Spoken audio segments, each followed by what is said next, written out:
नमस्कार दोस्तों, अगर आप दिल्ली एनसीआर में प्रॉपर्टी या फ्लैट खरीदने की सोच रहे हैं तो ये पॉडकास्ट आपके लिए बहुत इंपॉर्टेंट होने वाला है, क्योंकि हम इस पॉडकास्ट में डिस्कस करने वाले हैं जो बहुत बड़ी गलतियाँ, जो 5-6 गलतियाँ हैं वो हम यहाँ पर डिस्कस करेंगे, जिसमें आप जान सकते हैं कि क्या गलतियाँ हमको अवॉइड करनी है और क्या नहीं।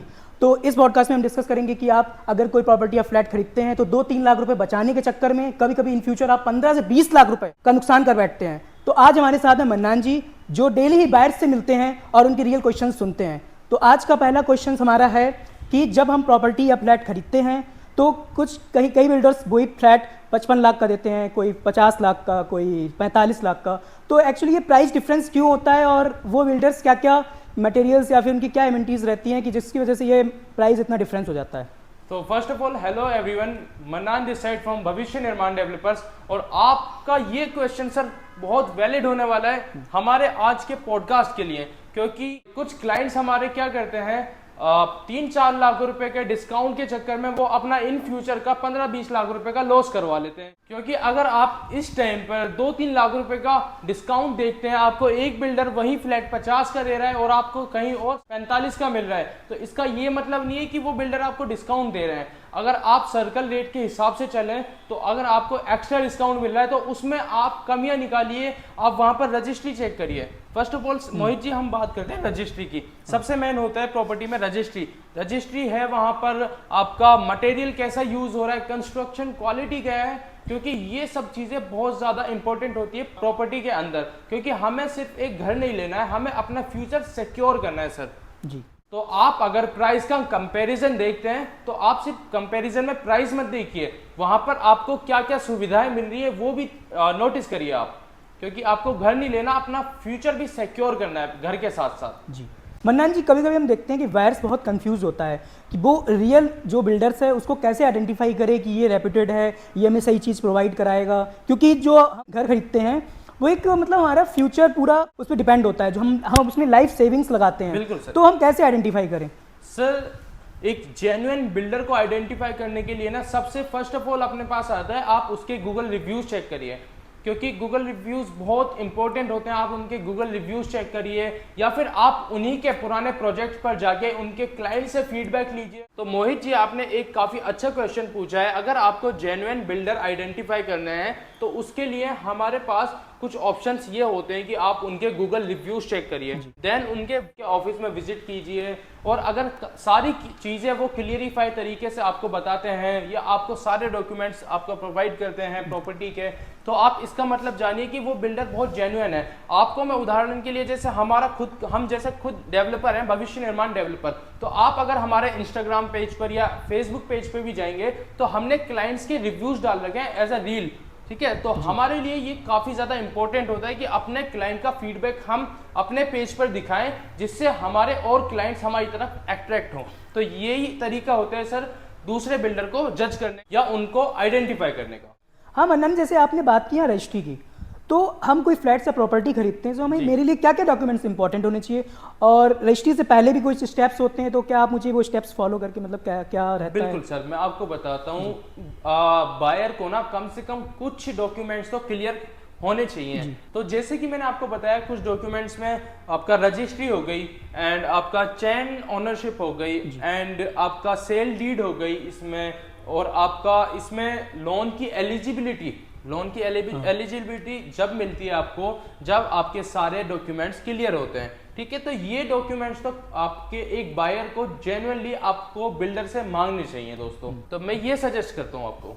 जैसे कि आप यहाँ लोन की बात कर रहे हैं जी, तो हम क्या किसी फ्लैट या प्रॉपर्टी खरीदते समय हमें लोन लेना चाहिए कि नहीं? अगर मेरे पास बजट है कि मैं इन केस उस प्रॉपर्टी को खरीद सकता हूँ, तो क्या मुझे इन केस उस प्रॉपर्टी को खरीदना चाहिए या फिर लोन की तरफ जाना चाहिए? और लोन के लिए क्या क्या क्राइटेरिया होंगे कि मुझे लोन मिलेगा कि नहीं मिलेगा? सर देखिए, लोन के लिए जो क्राइटेरिया की बात करते हैं, आप जैसे हूँ, अगर मेरी अर्निंग 80,000 या 90,000 रुपए है, ठीक है, 80,000 रुपए मेरी अर्निंग है, लेकिन उसका कोई प्रूफ नहीं है, कोई उसका इनकम प्रूफ नहीं है, तो मुझे कोई भी बैंक लोन नहीं देगा, क्योंकि बैंक आपका इनकम प्रूफ मांगता है सर। आपके पास सैलरी स्लिप होनी चाहिए, आपके पास बैंक स्टेटमेंट होनी चाहिए, आप कहाँ जॉब करते हैं, क्या करते हैं, क्या नहीं करते, उसका प्रूफ आपके पास होना चाहिए सर। इनकम टैक्स वेरिफिकेशन बहुत जरूरी है।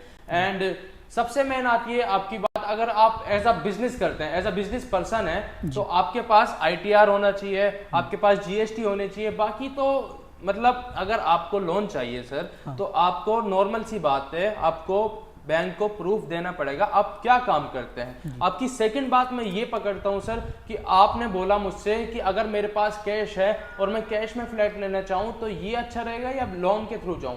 तो सर ये आपके ऊपर बिल्कुल डिपेंड करता है। अगर आप ये आपके ऊपर ही डिपेंड करता है, ठीक है, बिल्डर के ऊपर डिपेंड नहीं करता। अगर आप लोगों को कहीं और इन्वेस्टमेंट करना है, आपके पास 40 लाख कैश है, आप चाहते हैं 20 लाख देके मैं 20 लाख का लोन करवा लूंगा और 20 लाख रुपए का मैं अपने बिजनेस में सपोर्ट कर दूंगा, तो उस आइडिया से देखते हैं तो आपको 20 लाख रुपए का 50% लोन ले लो, आप 50% आप डाउन पेमेंट कर दो, ये भी बढ़िया रहता है सर। अगर आपको इंटरेस्ट नहीं भरना है तो आप क्लियर कर दो, बिल्कुल एक बार में क्लियर हो जाएगा, वो भी ज्यादा बेटर है। तो ये नॉर्मली आप पे निर्भर करता है मोहित जी, हमारे बायर पे निर्भर करता है कि वो कैसे जाना चाहते हैं। हाँ, तो मन्नान जी हमारे बायर्स का एक क्वेश्चन और रहता है कि हमें रेडी टू मूव फ्लैट्स खरीदना चाहिए अंडर कंस्ट्रक्शन। तो क्योंकि कभी कभी क्या होता है, बिल्डर जो होता है वो दिखाता कुछ और है, लेकिन एट द एंड वो बन के कुछ और ही निकलता है। तो एक्चुअली हमें किसको प्रायोरिटी देनी चाहिए? हमको किसको प्रायोरिटी देनी चाहिए, आपका रेडी टू मूव इन को या अंडर कंस्ट्रक्शन को? आपका ये मोटिव है कहने का कि हमें बिल्डर पे ट्रस्ट करना चाहिए अंडर कंस्ट्रक्शन में या नहीं, ठीक है। Ready to move in option आपकी नीड के ऊपर है, आपको चाहिए तो आप ले सकते हैं, बिल्कुल वो तो क्लियर है। अंडर कंस्ट्रक्शन वाले ऑप्शन पे अपने पास ये आता है सर, जैसे कि आजकल ना लोगों पे ट्रस्ट करना बहुत मुश्किल है। उसके लिए मैंने आपको पहले बताया, आप बिल्डर के रिव्यूज, ऑफिस विजिट कीजिए, पुराने क्लाइंट से बात कीजिए, ये सब देखिए। बाकी अंडर कंस्ट्रक्शन ऑप्शन में आपको ये प्लस पॉइंट मिलता है, आप अपने हिसाब से कस्टमाइजेशन करवा सकते हैं मोहित जी, आप अपने हिसाब से फ्लैट का साइज देख सकते हैं और सारा काम फ्लैट में आपके हिसाब से होएगा सर। एंड तो एंड आपके लिए बेटर ऑप्शन भी मिल जाएंगे उसमें। तो अंडर कंस्ट्रक्शन और रेडी टू मूव इन दोनों ही 50-50 ऑप्शन रखते हैं। अगर आप as a under construction option की तरफ जाते हैं तो अंडर कंस्ट्रक्शन मेरे हिसाब से बेस्ट ऑप्शन है सर, अगर आपका बिल्डर जेन्युइन है तो। हाँ मन्नान जी, बायर्स एक गलती और करता है। हाँ जी। वो क्या करता है, लोकेशन गूगल मैप पे देख के उसको बिना जाए ही मतलब वहां पे सिलेक्ट कर देता है, इंटरेस्टेड दिखा देता है।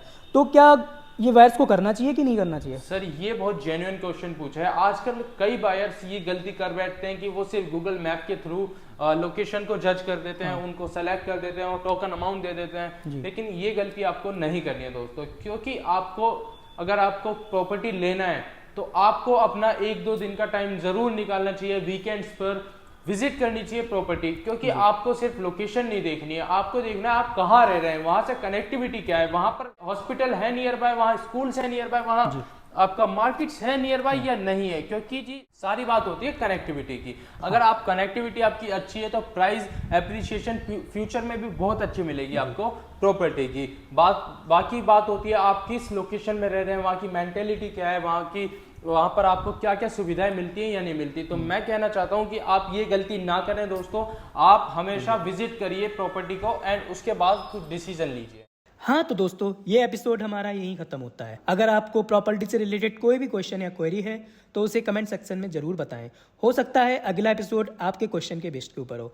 अगर आपको ये वीडियो एपिसोड पसंद आया हो तो चैनल को सब्सक्राइब कर लें, लाइक करें, शेयर करें। धन्यवाद।